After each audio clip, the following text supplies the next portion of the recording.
Instead of losing them now, I make it into a watercolor journal, a swatch and mixes, because sometimes I need that particular hint of color with a little bit of warmth or a little bit of coolness in it. And this is where I keep all the swatches and the mixes that I have done before. So as you can see, I'm just taking this as an example. I'm using the brand. I write the brand's name and the series and the code number, because just in case I lose that tube of color, I can always refer back to my journal, the number, and it will be easier for me to purchase or replace that lost tube. And then I will have some notes. I would say that this is mildly granulated, but I love the effect, right? And this is when it comes to lifting, if I can lift, and if it's still staining, or it lifts up clean and easier or not. This is glazing when I add another color in the final process of the artwork. And if I wanted to put some warmth in it, I might just glaze, and will it accept another glaze without spoiling whatever is underneath, the previous layer underneath. I also tried the layering. Now some watercolors, especially student grade, can't go that many layers, meaning the same amount of the same quantity or the same consistency of mixture. You can also layer it to see how you can build the intensity or the tonal values of that specific colors. For instance, this red, it can really go up to 5 layers and more, I would assume. This is the first, the second, and so forth. So in this from 1 to 5th value, I can see it differently. Now if it's the same, usually yellow is, you can't go far with yellow, with a maximum of about 4 maximum, and that's very rare in cases where you can go more than 4 layers of yellow, because yellow is a primary color. So then you will need, when you can't go more than that, but you need that hue to be, that color to be darker, so you then need the aid of another color, probably brown, yellow, ochre, to make it darker, subtle, or or otherwise it is your choice. But usually you need to add a neutral color in order to make it darker. I also see that, I'm testing here with the salt, and it really makes beautiful pattern. However, a disclaimer, salt will be depending on the fineness of the grain, or types of salt, as well as some of my friends have discovered that different salt sometimes produces different kind of patterns, and this one is a fine sea salt grains that you can see, and it makes beautiful rough edges there, for probably it looks something like snowflakes, right? Or jagged edges. Sometimes you can even make it into furs, but I think I like the water bloom here. This is 2 layers. I must admit I did not use one, because the first layer dried up before I could get to it.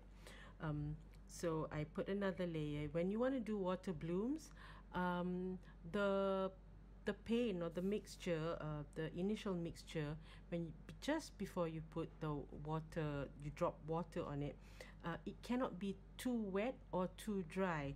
So this is just in between, when it's about to dry, and then you take your brush and you drop, well, not drop as in blobs, but just touch gently with clean water, and the water drops are going to push the pigments away, thus creating a nice pattern like this. So sometimes you just have a very minimal palette, which is the primary. Whenever you want to buy new colors, test it out, or new brand, just get the primary color first and see how good it is. And if you can get a small tube, a 5 ml tube, is much better than the big ones. However, some brands does not have any small tubes.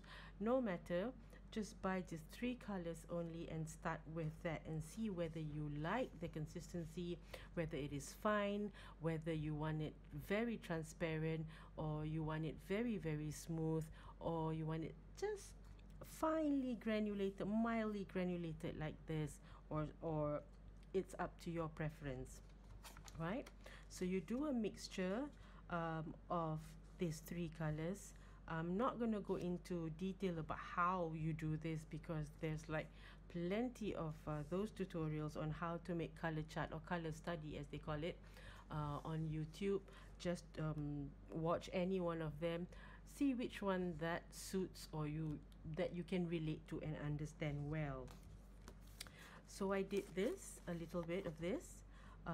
I will show you in a bit the process, but this is the red, the yellow and the blue, and when I mix red and yellow, this is the color.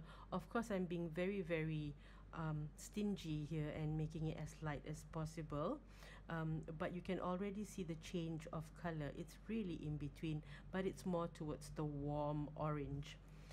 And then there's the yellow and blue. Of course, the secondary color will be yellow, will be green. Pardon me, I think I need more coffee. So this is the kind of green that you're going to get. It's almost like sap green, but it also depends on the type of yellow that you're using and the type of blue. These are the types of primary. I can safely say that these primary are quite cool colored primaries. They're not really warm, bright colors, but they're very soft and mostly quite close to the natural color. So when I mix red and blue, I get somewhat purple. Okay, now so don't be afraid to mix and match the colors that you have from these 3 colors. You can see how many colors you can get, 1 and 2 and 3. That's already now 6 colors, right? 1, 2, 3, 4, 5, 6. Now from the mixture of 636, which is the red and the yellow, and I add to the green that I got initially. You can see it in my palette. So you get somewhat a nice muted olive green, I could say, right? And then again, I take the red and I add it to the blue, but plus a little bit of this mixture, the orange that I got. And funnily enough, I have something that looks like neutral tin, okay? And then from that mixture, this mixture, I add yellow to it. 574 is yellow, and it becomes green again. However, it becomes quite an opaque green, more a stronger olive green. So it looks a little bit natural. Well, not a little bit. It looks a lot natural than some colors that you get in the palette. So I draw realism, or I paint realism, so I like colors that does not look artificial, quote unquote. And then with this green, I add more red to it. It becomes somewhat burnt umber. I think, to me, it looks somewhat burnt umber. And from this mixture, I add again more red and more yellow. It becomes somewhat burnt sienna. So you can see, play about with it.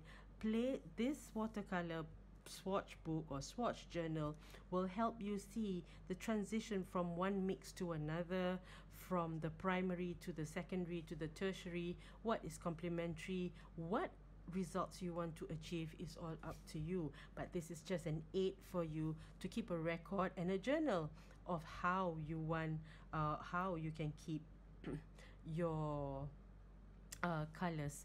And if you're like me, I love colors, so I when I look back to see all this and this swatches, it makes me happy, and I can compare one from another, but in this book instead of loose pieces of paper.